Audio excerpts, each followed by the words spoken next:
Okay, so today we're going to dive deep, into this phone call Right. between Putin and Trump. Okay.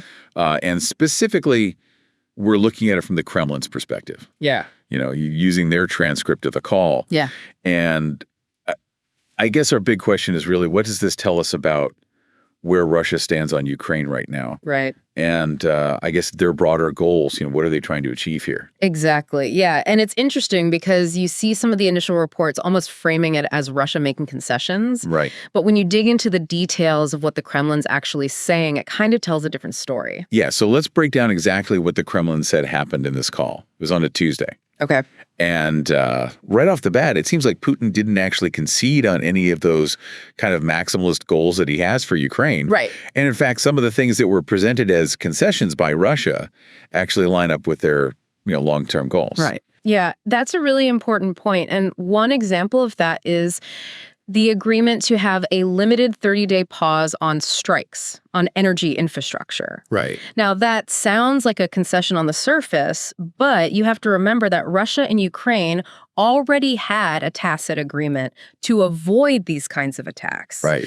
Because it causes so much damage to both sides. Yeah. So it's not really a new concession from Russia. So it's like formalizing something that was already in place. Exactly. Then there's the agreement on exchanging prisoners. Right. And again, this is a positive development, obviously. Right. But exchanging prisoners has been a key interest for Russia throughout this entire conflict. Absolutely. It's been something they've been pushing for consistently. Right. And it serves multiple purposes for them domestically. Right. It's a big deal. Yeah. And it also gives them leverage in negotiations. Right. So framing it as this new concession in this call is kind of misleading. Yeah. And we can't forget about the talks on Black Sea security. Yeah. Because uninterrupted trade through the Black Sea is super important for the Russian economy. Oh, it's vital. It's fundamental to their economic interests. Yeah. So any agreement on that front is really directly benefiting Moscow. Exactly. It's not really a concession. It's more about protecting their own interests. Right. And these apparent concessions have understandably worried people who support Ukraine. Yeah. Because they're concerned that Putin is basically stalling for time while still holding on to those maximalist demands. When we say maximalist demand, what are we really talking about? We're talking about those core objectives that Russia has in Ukraine, and those haven't really changed. Right. So what are they worried about specifically? Well, the concern is that Russia is trying to project an image of flexibility by making these agreements on smaller issues. Right. But they're really just waiting for external factors to play in their favor. Right. So for example, they might be hoping that Washington's patience will wear thin. Yeah. Or that the Ukrainian forces will start to crumble under pressure. Okay. And regarding those demands from Putin, the Kremlin's account says that he reiterated his call for a comprehensive 30-day ceasefire. Right. And it seems like they know that Ukraine probably won't accept that right now. Yeah. It's highly unlikely that Ukraine would agree to that under the current circumstances. And why is that?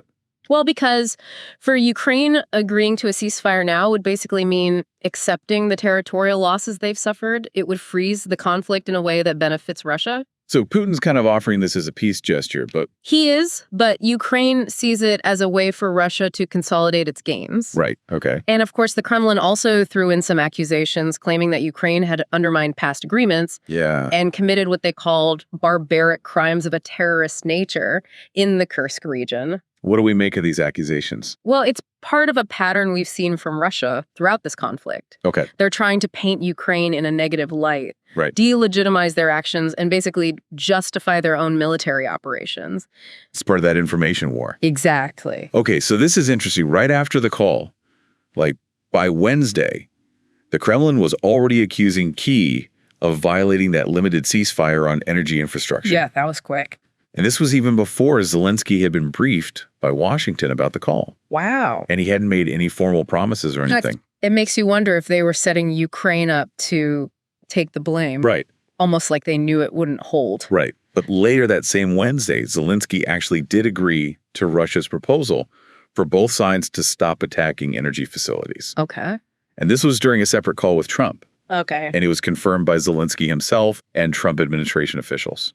So Ukraine is willing to consider de-escalation on certain issues. Right. But it seems like they're doing it through direct talks. Right. Not because of concessions made in that earlier call between Putin and Trump. Right. Okay. And going back to that Putin-Trump call, The Kremlin said that Putin had a key condition for ending the conflict. Okay, what was that? A complete end to military and intelligence support for Kyiv.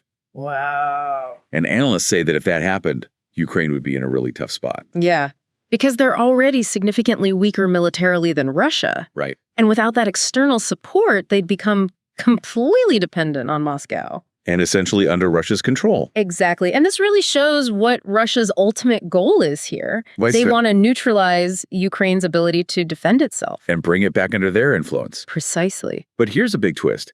Trump actually contradicted the Kremlin's account of this. Really? He did an interview with Fox News and said, we didn't talk about aid. As a matter of fact, we didn't discuss that subject at all. Huh.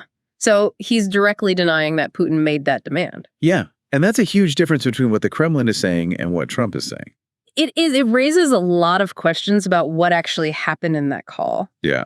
Were the Kremlin's notes accurate, or was Trump maybe misremembering or being strategic with what he was saying publicly? Right. We don't really know for sure. Yeah. Exactly. And it shows how tricky it is to interpret these diplomatic interactions. There's a lot of room for spin and potential manipulation. Right. So what could this difference in accounts mean? Well, one possibility is that the Kremlin is banking on the U.S. eventually backing down on its support for Ukraine.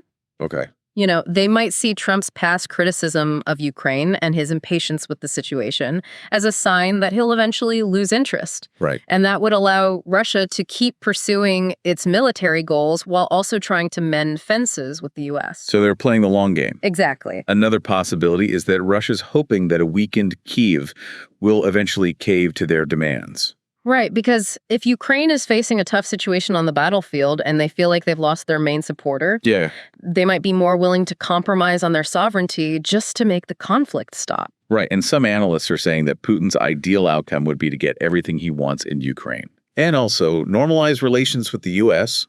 while giving as little as possible to Trump in return. Yeah, that makes sense. It's about maximizing their gains and minimizing their concessions.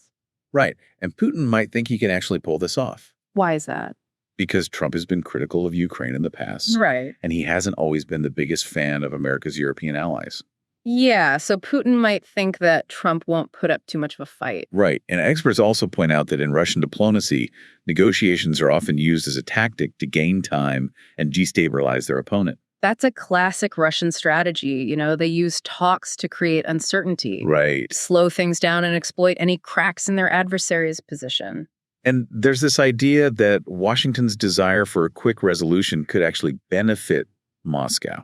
Yeah, because Russia is reportedly in no hurry. Right. So if one side is feeling pressured to wrap things up quickly, the other side can use that to their advantage. Now that makes sense. They can just wait it out until the conditions are more favorable for them. And there's been speculation that if Putin refuses to budge on the territory issue, Trump might try to pressure him. It's possible Trump has definitely used pressure tactics in other foreign policy situations. Right. Whether it would work here is a different question. Right. Or the White House could try to offer Putin a more appealing deal to try and get him to compromise. Yeah. But what would that deal even look like? It's hard to say. Right. It would have to involve some pretty complex trade-offs. Absolutely. Geopolitical influence, security guarantees, economic interests. It's a lot to juggle. Well, it is. And remember, after the Soviet Union collapsed, Washington's influence in Europe grew a lot. Right. Many former Soviet countries joined NATO. Yeah, and it became part of the Western Bloc. Right. And for Putin, that was a huge problem. Oh, yeah. He sees NATO expansion as a direct threat to Russia.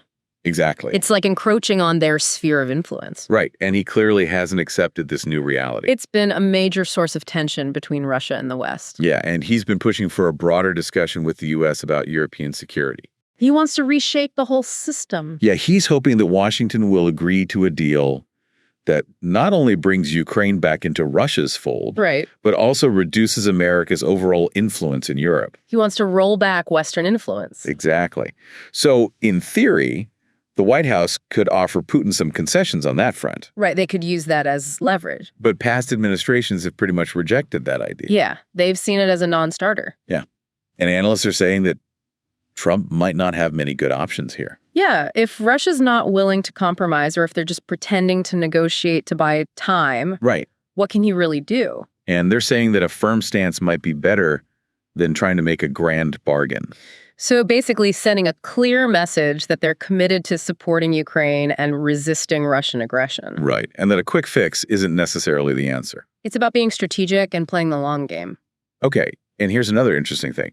Russia's been trying to sweeten the deal for Washington. Yeah. By dangling all these potential benefits of closer ties. Okay. Like they've been tucking up their reserves of rare earth metals. Interested. And suggesting joint development projects with American companies. So appealing to their economic interests. Exactly. And they've even hinted at possible deals for U.S. investors in the Russian energy sector. It's like they're trying to distract from the conflict in Ukraine. Yeah, and focus on all the good things that could come from being friends with Russia. And downplaying Ukraine's concerns in the process. Right, and according to the Kremlin, Putin and Trump did have a pretty detailed discussion about areas where they could cooperate. Okay, like what? Including in the energy sector. Interesting. And apparently Putin even got Trump to agree to some hockey tournaments between Russian and American players. Huh. So some smaller points of agreement amidst the bigger disagreements. Right. And experts believe that the Kremlin strategy here is to repair relations with the U.S., no matter what happens with Ukraine. So that would explain why they're emphasizing the potential upside for the U.S. if they get back on good terms with Russia. Right. And the general consensus seems to be that the Kremlin understands Trump pretty well. Like they know how to appeal to him. Yeah, they know his weaknesses and they know how to play to his ego. And some people are saying that this whole situation is actually a win for Russia. So to wrap things up for our listeners today, we took a deep dive into the Kremlin's account of that Putin-Trump phone call. Right. And it doesn't seem like Russia's demands on Ukraine have really changed. And those things that were presented as concessions are actually pretty consistent with Russia's existing goals. Right. And we have to remember that Trump and the Kremlin aren't telling the same story about what happened in that call. Especially regarding that condition about ending military aid to Ukraine. Exactly. Yeah. So it just goes to show how complicated these diplomatic interactions can be. Absolutely. And it leaves us with the big question. What does the future hold for the conflict in Ukraine and for the relationship between the U.S. and Russia? It's a tough one to answer. There are so many factors at play. Definitely so much to think about. Yeah. A lot of uncertainty ahead. Subscribe to our podcast on Spotify, Apple Podcasts, and YouTube. We are here to make things clear. New episodes every day.